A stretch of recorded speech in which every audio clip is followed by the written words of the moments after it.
Hi అండి. TDP government అంటే కూటమి గవర్నమెంట్ అందాము. కూటమి అని నాకు అనబుద్ధి కావట్లేదు. ఎందుకంటే ఈ కూటమిలో చేరిన వాళ్ళందరూ కూడా అత్యల్పమైన సంఖ్యలో ఉన్నవాళ్ళు.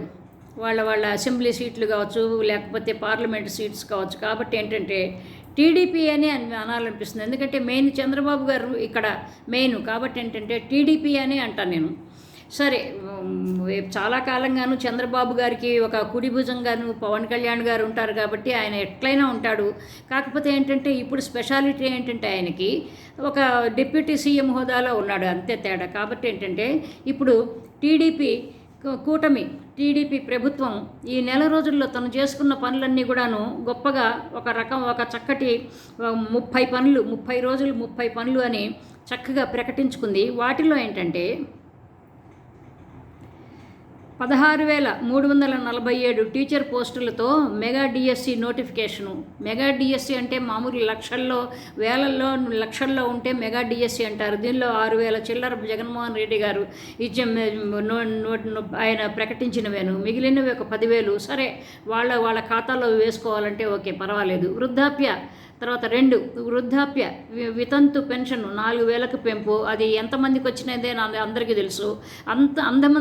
అందరికీ రాలేదన్న విషయం అందరికీ తెలుసు. దివ్యాంగుల పెన్షన్ రెట్టింపు చేసి 6,000కి. ఎందుకంటే కిరికిరి మొదలుపెట్టారు ఇక్కడ. ఆధార్ కార్డు అది లింకు, ఈ లింకు, ఆ లింకు అని చెప్పి, అంటే ఎగ్గొట్టడానికి ఏ రకంగా చెప్పచ్చు, ఏ రకంగా ఎగ్గొట్టచ్చు అనేది అన్నీ కూడాను వచ్చిన క్రమంలో కొంతమందికి తప్పిపోతున్నాయి అన్నమాట. తర్వాత దివ్యాంగులు పెన్షన్ రెట్టింపులు 6,000కి పెంపు. ల్యాండ్ టైటిలింగ్ యాక్ట్ రద్దు. దీని గురించి చక్కగా మనం ఒప్పుకుందాం. ఎందుకంటే జగన్మోహన్ రెడ్డి గారు చేసినవి వీళ్ళు మేము తీసేస్తాము, మేము రద్దు చేస్తామన్నారు, రద్దు చేశారు. తర్వాత 6 రాజధాని అమరావతి పనులు ప్రారంభం. వచ్చి రాగానేను రాజధాని అమరావతి పనులు ప్రారంభించుకున్నారు. ఎందుకంటే మరి అది చాలా మహానగరం చేయాలి కదా. కాబట్టి మొత్తం పెట్టుబడులన్నీ కూడాను రాష్ట్రంలో ఉన్న డబ్బులన్నీ కూడాను ఆ బడ్జెట్లో అన్నీ కూడా దానిలోకి ఇస్తే ఈ 5 సంవత్సరాల్లో ఏదో ఒకటి చేసుకోవచ్చు. అది మంచిగాను. అది సరే, అది ఎట్లా పెడదాం. పోలవరం నిర్మాణం ప్రారంభం. పోలవరం నిర్మాణం ప్రారంభమైంది. ప్రారంభం ఎక్కడ ఆగిపోలా. అది జరుగుతూనే ఉన్నది. కాకపోతే ఏంటంటే మన తృప్తి కోసం అనుకుంటున్నాము పునఃప్రారంభం అని. సరే, ఇది 7వ నెంబరు, గుర్తుపెట్టుకోండి, 7వ నెంబరు. అండ్ అయితే 17వ నెంబర్ కూడా ఇలాగే ఇచ్చారు. అంతే 30 అన్నారు కదా, 30 అని చెప్పిన దానిలో మళ్ళీ డబల్ కూడా రాశారు. పోలవరం నిర్మాణం పునఃప్రారంభం. ఇదిగో ఇది చూస్తున్నాను, ఇది చదువుతున్నాను నేను. ఓకే, పట్టుసీమ మొదలుపెట్టి కృష్ణా డెల్టాకి నీరు విడుదల. వచ్చి రాగానే అసలు మొత్తం పరిగెత్తించే, అంతకుముందు అసలు ఏమీ లేదనమాట, బేస్ ఏం లేదు. బాబుగారు రాగానే పరిగెత్తిచ్చేసేస్తున్నారు పాపం. 48 గంటల్లోనే అత్యాచారం చేసిన నిందితుల అరెస్టు. మరి మంచుమరి అమ్మాయి పాపం, అమ్మాయి చిన్నపిల్ల, ఇంతవరకు ఏమీ జరగలేదు, ఎంతవరకు ఎవరు కూడాను ఈ అమ్మాయి డెడ్ బాడీ కూడా దొరకలేదని తల్లిదండ్రులు బాధపడిపోతున్నారు. మరి అంత చిన్న పసిపిల్ల అమ్మాయి, 9వ తరగతి చదువుతున్న చిన్నపిల్ల. మరి ఈ అత్యాచారాల గురించి మరి వాళ్ళకి కంటపడలేదేమో, మరి మనకు తెలీదు. తిరుమల ప్రక్షాళన ప్రారంభం. ప్రక్షాళన అంటే ఏం లేదు, పాత గవర్నమెంట్లో ఎవరిని వేశాడో ఆ ముఖ్యమంత్రి ఇప్పుడు వాళ్ళందరినీ తీసేసి మనం వాళ్ళని పెట్టుకోవాలటం. అది ప్రక్షాళన అని పేరు పెట్టుకోవటం. ప్రతి ముఖ్యమంత్రి మారినప్పుడు కూడాను ఇట్లాంటి ప్రక్షాళనలు తప్పవు, జరుగుతూనే ఉంటాయి. అయితే 11 నెంబర్ తల్లికి వందనం మార్గదర్శకాలు విడుదల అన్నారు. తర్వాత కాదు అని చెప్పి నాలుగు ఖర్చుకుని కాదు అది కాదు ఇది కాదు అన్నారు. ఎందుకంటే అందరికీ ప్రతి పిల్లకి మేము 15,000 చొప్పున, ఒకళ్ళైతే 15, 2 అయితే 30, 3 అయితే 45, 3 అయితే 45 అని చెప్పడానికి పాపం లోకేష్ గారు 90,000 అని కూడా చెప్పాడు. ఆయన మర్చిపోయి మా ఫ్లోలో పాపం అది మీ అందరికి గుర్తుండి ఉంటుంది. సరే, రామానాయుడు గారు పాపం ఆయన చాలా ఇందులో చాలా ఫాస్ట్గా ఉన్నాడు. ఆయన వీడియో చాలా వైరల్ అయిపోయింది. సరే, భోగాపురం ఎయిర్పోర్ట్ పనులు పరిశీలించి 2026కి పూర్తి చేయాలని ఆదేశాలు. చూసారా, మరి భోగాపురం అసలు ఏం లేదు అసలు. అంటే 2019 ఫిబ్రవరిలో ఏదో టెంకాయ కొట్టాడు పాపం ఆయన వెళ్ళిపోయే ముఖ్యమంత్రి చంద్రబాబు గారు అక్కడ ల్యాండు పాడు ఏమీ ప్రొక్యూర్మెంట్ ఏమీ లేదు, ఏ పరిమితి ఏ అనుమతులు ఏవీ లేకుండా ఊరికే ఒక శంకుస్థాపన ఒక రాయి వేసేసేసారు. తర్వాత జగన్మోహన్ రెడ్డి వచ్చిన తర్వాత ఆల్మోస్ట్ జగన్మోహన్ రెడ్డి చెప్పిన మాట ప్రకారం ఏంటంటే ఈ డిసెంబర్లో అది భోగాపురం అయిపోతుంది. యాక్చువల్గా వాళ్ళకి ఒప్పందాలు కట్టేవాళ్ళు నిర్మించే వాళ్ళకి గవర్నమెంట్కి ఒప్పందం 2026 వరకు ఉన్నప్పటికీ, జూన్ అనుకుంటాను, ఉన్నప్పటికీ కూడాను ఈ సంవత్సరము డిసెంబర్ కల్లా చేసేస్తాము, 2004 డిసెంబర్ కల్లా అయిపోతుందని బాగా చెప్పారు. కానీ ఏంటంటే గబగబా వాళ్ళు ఏదో పనులు చేస్తుంటే కాదని చెప్పి ఇప్పుడు కొంతమంది పనులు చేస్తూ ఉంటారు. ఆ పనులు చేస్తున్నప్పుడు కూడాను ఏంటంటే ఒక చీపుర్లు జిమ్ముతూ ఉంటారు అన్నమాట. చాలా క్లీన్గా చిమ్ముతుంటే నాలాంటి ఒక మునగత్తె పోతుంది అక్కడికి. ఆ మునగత్తె వెళ్ళిపోయి చీపురు చాలా ఇట్లా పెట్టుకుని ఫోటోలు తీస్తుంది. ఎందుకంటే అది నేనే చేశాను అని చెప్పుకోవటానికి అనమాట. ఆ సెల్ఫీ తీసుకుని మొత్తం ప్రచురించుకుంటుంది. అయితే అట్లా భోగాపురం మన బాబుగారు వెళ్ళారు. పైగాను ఇట్లాంటి చాలా బాగా ఆర్డర్ చేశారు, హుకుం జారీ చేశారు, గద్దించి మరీను మనందరం చూసాం. తర్వాత 13 ప్రభుత్వ ఉద్యోగులకు 1వ తేదీన అందిన జీతాలు. రాజధానిలో XLRI విద్యా సంస్థ ఏపీలో 70,000 కోట్ల పెట్టుబడి పెడుతున్న BCCL అమరావతి ఔటర్ రింగ్ రోడ్డుకి కేంద్రం అనుమతి.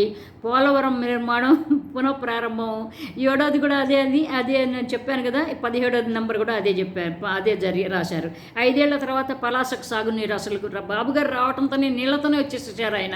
అన్ని చోట్లకి నీళ్ళు ఇచ్చేస్తున్నాడు. 5 ఏళ్ల తర్వాత పిఠాపురానికి పురుషోత్తంపట్నం నీళ్లు. చూసారా నీళ్ళు అసలు ఏం లేనిది అక్కడ సృష్టించి అంతకుముందు ఏమీ లేదు. కానీ బాబుగారు రాగానే అన్నీ కూడాను ఆటోమేటిక్గా జరిగిపోతాయి ఆయన రాగానేను. సో విజయవాడ తూర్పు బైపాస్ కేంద్ర ఆమోదం. ఎందుకంటే ఈయన వచ్చిన వెంటనే ఆమోదాలు వచ్చేస్తూ ఉంటాయి.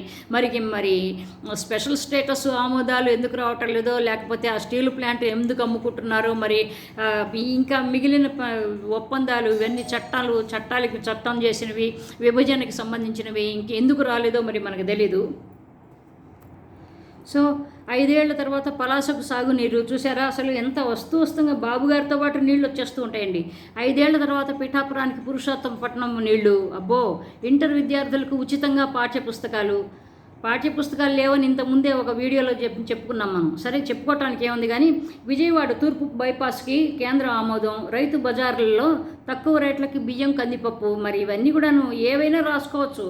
లేకపోతే 4 అక్కడ ఇటుకలు వేసాము, లేకపోతే అక్కడ తార్ రోడ్డు వేసేసాము, ఇట్లా వేసాము అట్లా వేసాము, ఎన్నైనా రాసుకోవచ్చు. కానీ మరి ఎందుకో మరి పాపం బాబుగారికి తెలియకుండా ఈ లిస్ట్ ఏదో వచ్చినట్టున్నది. జగన్ బొమ్మతో ఉన్న పాసు పుస్తకాలు స్థానంలో రాజముద్రతో పాసు అంతా జగన్ ముద్రతో ఉన్నది అర్జెంటుగా తీసేసేయాలి. ఇంకోటి కూడా రాయాల్సింది. జగన్ ఫోటోలతో ఉన్న ఆఫీసుల్లో అన్నీ కూడాను ఆ జగన్ ఫోటోలు తీసేసి బాబుగారి ఫోటో కూడా పెట్టామని కూడా రాయాల్సింది దీనిలో. అయితే మనకి నచ్చదుగా, మనకి ఏదైనా సరే గవర్నమెంట్ మారిన తర్వాత ఇది తప్పనిసరి. కానీ ఇది ఏదో పెద్ద ఘనకార్యం చేసినట్టుగా రాసుకోవటం అనేది పాపం ఇదేదో మరి విచిత్రంగా ఉంది. ఒక్క వాట్సాప్ కాల్తో 25 మంది దివ్యాంగ విద్యార్థులకు అండగా లోకేష్ గారు. చూశారబ్బా. 2 రోజుల ఢిల్లీ పర్యటనలో 7 మంత్రులు ప్రధానితో రాష్ట్ర సమస్యలపై చూశారు. ఇంతమంది 7 మంత్రులు వెళ్ళారట. మరి అంత చక్కగా అంతా, ఎందుకంటే బాబుగారు ఏం చేసినా కానీ అసలు రంగరంగ వైభవంగా చేస్తారు. చాలా అంత ఒక రకమైన ఒక బిల్డప్, ఒక చక్కటి ఒక పద్ధతిలో రాజు వెడలే అని అంటూ ఉంటారు కదా, అట్లాగే ఆయన గారు ముంబడే చాలా మంది మార్పులో వెళ్తూ ఉంటారన్నమాట. తెలంగాణలో విభజన సమస్యలపై ముందడుగు. మరి ఏం ముందడుగేశారో మరి మనకేమీ ప్రెస్ మీట్లో ఎప్పుడు ఏం చెప్పలేదు. ఆల్రెడీ మనం వీడియో చేసుకున్నాము. మనకేం తెలీదు ఆ ముఖ్యమంత్రులు ఇద్దరు కలిసి ఏం మాట్లాడుకున్నారు, ఏం చేశారని. కానీ ఇంకోసారి నెక్స్ట్ టైం ఇంకొక దీనికి ఈ మీటింగ్కి సంబంధించిన విషయాలు నెక్స్ట్ టైం ఇంకొక మీటింగ్లో చర్చించుకుంటామని మాత్రం చెప్పారు. ఆగస్టు 15 నుంచి 183 అన్న క్యాంటీన్లు ప్రారంభం. అన్న క్యాంటీన్లు అంటే మరి మన వర్కర్లు, మనకి చాలామంది తెలుగుదేశం వాళ్ళు, చాలా పార్టీకి సంబంధించిన వాళ్ళందరూ ఉంటారు కదా, వాళ్ళకి మరి ఏదో ఒకటి పని కల్పించాలి కదా. అందుకని ఆ అన్న క్యాంటీన్లు వాళ్ళకి చేసేస్తుంటే వాళ్ళ కాంట్రాక్టర్లు తీసుకుని వాళ్ళ ఇష్టం వచ్చినట్టు వాళ్ళు చక్కగా చేసేసుకుంటూ ఉంటారు. బాగుంటుంది, అంతా బాగుంటుంది, చక్కగా బాగుంటుంది. మనం ఈ అన్న క్యాంటీన్లు క్రితంసారి గవర్నమెంట్లో ఏమేం చేశారు, ఎట్లా చేశారని మనం చర్చించుకున్నాం ఆల్రెడీ చాలా కాలం క్రితం, దాదాపు 1 సంవత్సరం క్రితం. ఆగస్టు 15 నుంచి 183 అన్న క్యాంటీన్లు సరే అయిపోయింది ఇది. స్కిల్ సెన్సెస్ కసరత్తు ప్రారంభం, మళ్ళీ స్కిల్ డెవలప్మెంట్ మొదలు పెడతారు. గంజాయి డ్రగ్స్ కట్టడికి చర్చలు ఇవన్నీ జరుగుతూనే ఉంటాయి. కానీ జరిగేవన్నీ జరుగుతూ ఉంటాయి. కానీ ఏదో కట్టడి చేస్తాం అని వీళ్ళు అంటారు. అక్కడ ప్రెస్ వాళ్ళు వస్తారు. అక్కడ మన మీడియాలో నుంచి చాలా రకాలుగా చక్కటి వార్తలు వస్తూ ఉంటాయి. ప్రభుత్వ ఉద్యోగుల ద్వారా ఇంటి వద్దే పెన్షన్ పంపిణీ, ఇది బ్రహ్మాండంగా చేసేసారండి పాపం.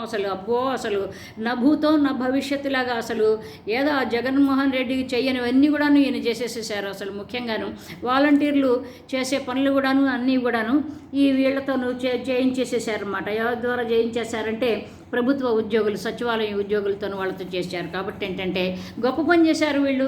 చాలా గొప్పగా చెప్పుకోవటానికి చక్కగా చెప్పుకుంటారు వీళ్ళు. చక్కగా ఇది మాత్రం మనం హ్యాట్స్ ఆఫ్ అని చెప్పుకోవాలన్నమాట. కాబట్టి ఇదే ఇంకొక వీడియో కూడా చేసుకుందాం మనం. వైఎస్ఆర్సీపీ వాళ్ళు ఏం చేస్తున్నారు ఈ నెలలో లోపల ఎన్ని రకాల అత్యాచారాలు, ఎన్ని రకాలైన కష్టాలు, ఎన్ని రకాలైన బాధలు పడింది అనేది. పైగా ఈ ప్రభుత్వం వచ్చిన తర్వాత ఈ ప్రభుత్వానికి సంబంధించిన వర్కర్లు కావచ్చు, లేకపోతే మనుషులు కావచ్చు, ఎంత రాష్ట్రంలో ప్రజల్ని ఎట్లాగనేది అది కూడా ఒక లిస్టు మనం చదువుకుందాము. సో ఇంతవరకు ఈ వీడియోని ఇంతవరకు ఆపేసేద్దాం. ఇంకొక మంచి టాపిక్తో మళ్ళీ కలుద్దాం. బై అండి. Love you all. బై.